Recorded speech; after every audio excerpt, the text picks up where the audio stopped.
Hello and welcome back to Shakesyear. We are working on Edward III and we get to hear from King Edward III today in Act 2, Scene 1.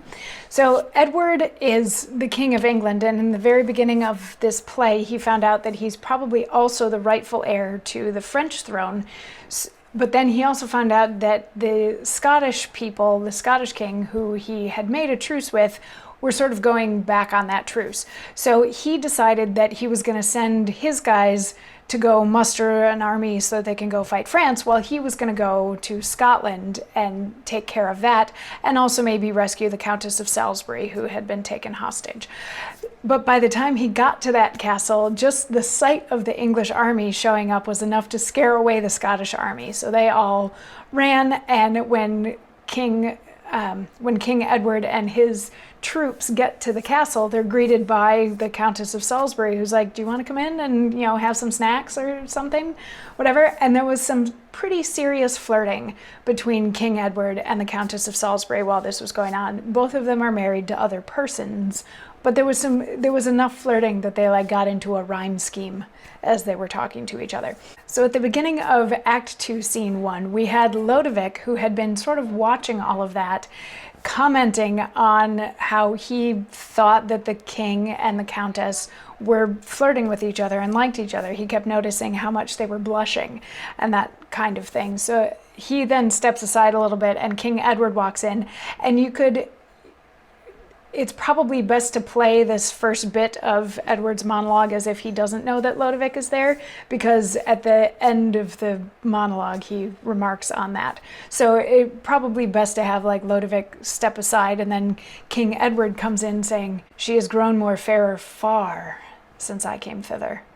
Her voice more silver every word than other, her wit more fluent.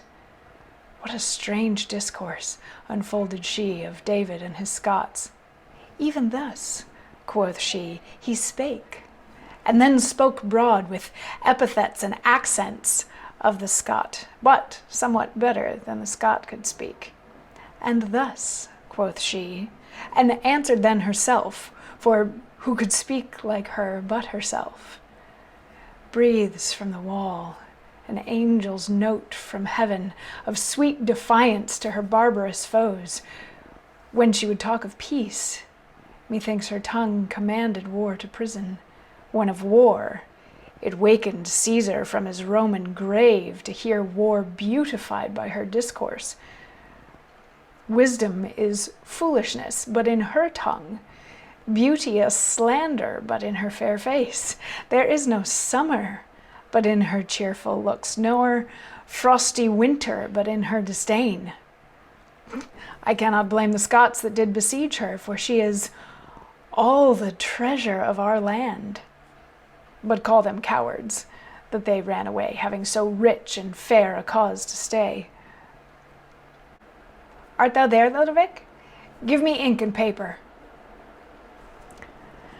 So the king is smitten, is what this boils down to. He's smitten. He's like, she is so much prettier and so much smarter than ever I thought before, and while she was telling me the story of King David, she spoke better than any of the Scottish people could speak, and she's, the way that she uses words is just lovely. When she talks of peace, then war has to go away. When she talks of war, it conjures up all of the greatest heroes ever to have fought. He's like, she's just wonderful. She's perfect. And I can't blame the Scots for being afraid of her, but how silly of them to run away when they had such a beautiful prisoner in their possession. And then he turns to Lodovick and says, "Get me some ink and paper." And Lodovick is like, "I'm on it," and runs away. And while Lodovick is briefly off stage getting the ink and paper, King Edward is like, he's good with words and he's good with poetry, so this is going to be great. So Lodovick comes back in and he's like, "You got the paper and pen?" And Lodovick's like, "Ready, go." And what King Edward is going to tell him to write will be tomorrow's monologue. So I will see you then for that. Mwah.